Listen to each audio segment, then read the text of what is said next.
and welcome again to Study English, IELTS preparation. I'm Margot Politis. If you've been on a flight recently, you will have heard about the danger of sitting still for a long time in an aeroplane, apart from the danger of boredom, that is. The danger is from a condition called deep vein thrombosis, or DVT. Today on Study English, we'll listen to a doctor talk about DVT. Then we'll look at how to talk about things that might happen in the future. Deep vein thrombosis is where a clot forms in the calf veins and occasionally in the veins of the leg, sometimes in the veins of the pelvis. And this is a great concern because the clot may dislodge, travelling with the flow of blood into the right side of the heart and from there into the lung.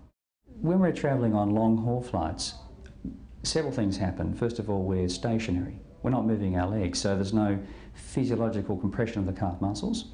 Blood tends to sit in the veins and make clot.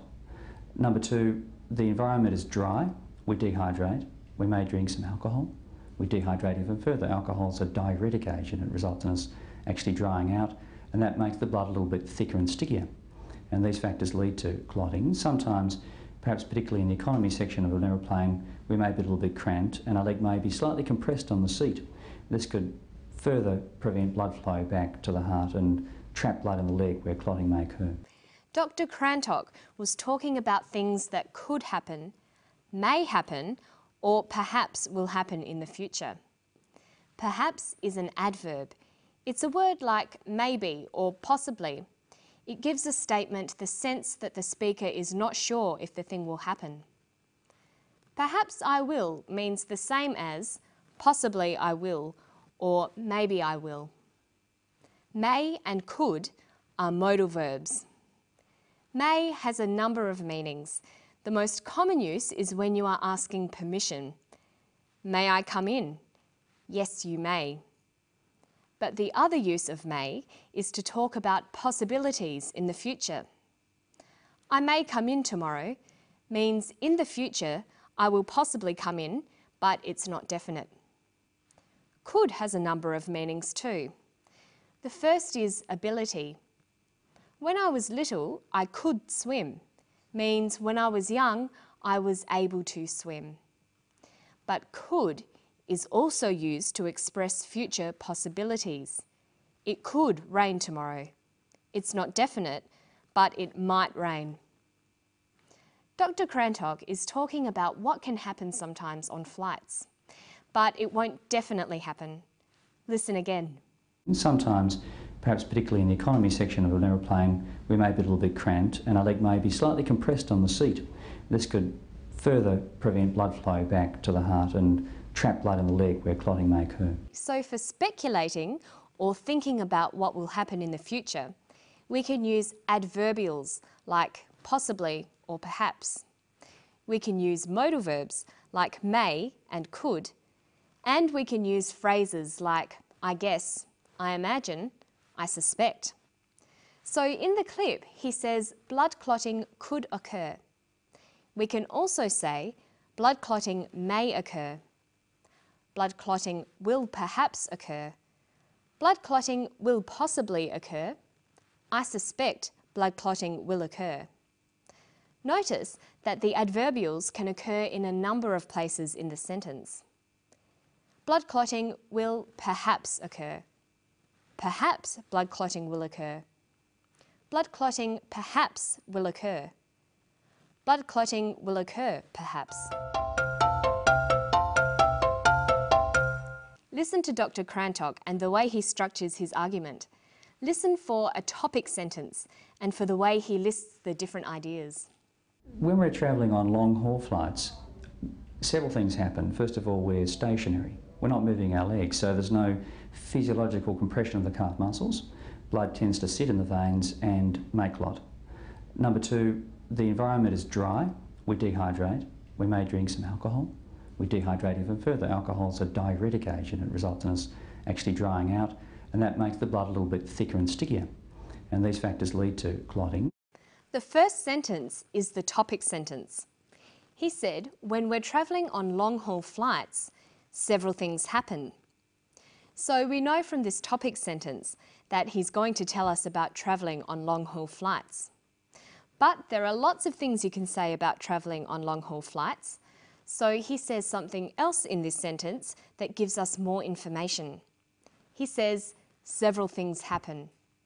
This phrase is called the controlling idea. Every topic sentence has a controlling idea.